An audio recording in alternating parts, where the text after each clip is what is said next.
উপমহাদেশের ফাস্ট বোলাররা যখন অস্ট্রেলিয়ান কন্ডিশনে যান সর্বপ্রথম তারা যে ভুলটা করেন সেটি হচ্ছে যখন দেখেন সবুজ উইকেট, প্রচুর গতি, প্রচণ্ড বাউন্স, এই জিনিস দেখে তাদের চোখ ছনাবড়া হয়ে যায়। ফলাফল হিসেবে তারা অনেক বেশি শর্ট বল করার দিকে মনোনিবেশ করেন এবং এটি একটা ট্র্যাপ কেন? কারণটি হচ্ছে অস্ট্রেলিয়ান ব্যাটাররা আসলে এই কন্ডিশনে এই হাই বাউন্স, এই হাই স্পিড এবং এই মুভমেন্টগুলো খেলে খেলে অভ্যস্ত হয়ে তারপরে তারা জাতীয় দলে আসেন। সো শর্ট বল তাদের জন্য আসলে আমরা যেরকম বলি ডাল ভাত শট, ডাল ভাত খেলার ধরন, তাদের জন্য এটা তেমনই। বাংলাদেশের বোলাররা এখানে আজকের দিনে এসে ব্যতিক্রম কাজ করেছে। তারা তাদের বেসিকে ঠিক রয়েছে। বেসিকটা কি? বেসিক হচ্ছে যেহেতু এই উইকেটে বাউন্স বেশি, তার মানে হচ্ছে আপনি আরও বেশি সামনে বল করবেন, কারণ ব্যাটার যতটুকু বাউন্স এক্সপেক্ট করবে তার থেকে এক্সট্রা বাউন্স আপনি পাচ্ছেন, আপনি একটা এজ নিতে পারবেন। এবং অস্ট্রেলিয়ান কন্ডিশন, যেহেতু ডারউইন প্রথাগত অস্ট্রেলিয়ান কন্ডিশনের সাথে মিলছে না, কিন্তু তারপরেও এটা অস্ট্রেলিয়ান কন্ডিশন, এখানে বাতাস রয়েছে, তার মানে সিম মুভমেন্ট থাকবেই। যখন সিম মুভমেন্ট থাকে এবং আপনি সামনে বল করছেন, লেন্থে বল করছেন, তার মানে হচ্ছে আপনি ব্যাটারকে আমন্ত্রণ জানাচ্ছেন প্রথমত ড্রাইভ করার জন্য, ড্রাইভ থেকে রান বের করার জন্য। দ্বিতীয়ত, যেহেতু সিম মুভমেন্ট আছে, এটা যদি বাইরের দিকে মুভ করে তাহলে এজ নিতে পারে, সেটি স্লিপে যেতে পারে, কিপারের হাতে যেতে পারে। আবার যদি ভেতরের দিকে বলটা মুভ করে সেক্ষেত্রে ইনসাইড এজ হয়ে কিংবা ব্যাট প্যাডের ফাঁক গলে আপনি বোল্ড আউট হয়ে যেতে পারেন। এই একটা সাধারণ যে ট্যাকটিক্যাল পয়েন্ট, সেই ট্যাকটিক্যাল পয়েন্ট বাংলাদেশকে আজকের ম্যাচের প্রথম দিনে ড্রাইভিং সিটে বসিয়ে দিয়েছে। এখন ট্যাকটিক্যাল পয়েন্ট এটা প্রথম পার্টটি হচ্ছে যে আপনি গুড লেন্থে বল করবেন, অর্থাৎ 4 to 6 মিটারের যে লেন্থটা রয়েছে এই জায়গাটায় আপনি বল করবেন। 8 মিটারের নিচের যে লেন্থগুলো রয়েছে সেগুলোকে আমরা বলি শর্ট বল।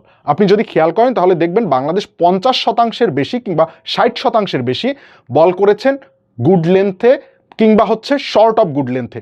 শর্ট বল করেছে 35% মতো বল, অর্থাৎ যেই বলগুলোতে বাংলাদেশ একদম মানে মেপে বাউন্সার মারতে চেয়েছে সেগুলোকেই তারা শুধুমাত্র শর্ট বল করেছে। 65% বল লেন্থে করার মানে হচ্ছে আপনি 65% সময় পুরো দিনের ব্যাটারকে এক্সপেক্ট করেছেন বা ব্যাটারকে বাধ্য করেছেন তুমি আমার বলগুলোকে ড্রাইভ করো। যখন ড্রাইভ করতে গিয়েছে তখন কি ঘটনা ঘটেছে? বাংলাদেশ এবার দ্বিতীয় যে প্ল্যানটি করেছে সেটি হচ্ছে স্লিপে ফিল্ডার রেখেছে, গালিতে ফিল্ডার রেখেছে, কিন্তু কাভার ওপেন রেখেছে। বাংলাদেশের পুরো বোলিং চ্যানেলটা ছিল অফ স্টাম্পের বাইরে। সম্ভবত সেক্ষেত্রেও আপনি 65% বল দেখবেন বাংলাদেশ অফ স্টাম্পের বাইরে করেছে। সো এই যে অফ স্টাম্পের বাইরে 65% বল বাংলাদেশ করলো, এই বলগুলো অস্ট্রেলিয়ান ব্যাটাররা কাভার থেকে ড্রাইভ করেছে এবং সেখান থেকে অস্ট্রেলিয়ান ব্যাটাররা প্রচুর রানও বের করেছে, কারণ বাংলাদেশ কাভারটা ওপেন করে রেখে দিয়েছে।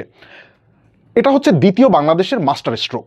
যদি বাংলাদেশ এখানে এই কাভারে একজন এক্সট্রা ফিল্ডার বসিয়ে দিতেন, স্লিপ থেকে কমিয়ে এনে একজন ফিল্ডার কাভারে বসিয়ে দিতেন, তাহলে আর অস্ট্রেলিয়ান ব্যাটাররা এত ড্রাইভ করতে যেতেন না।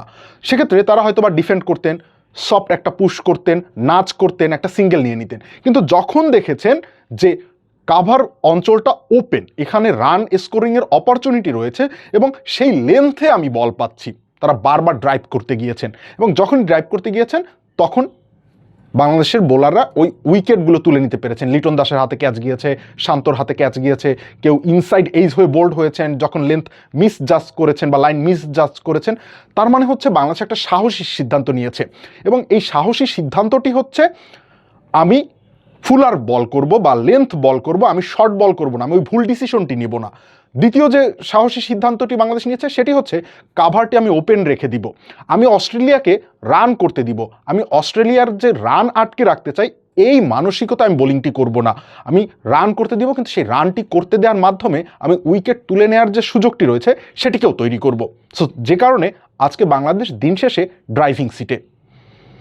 সকলকে ধন্যবাদ।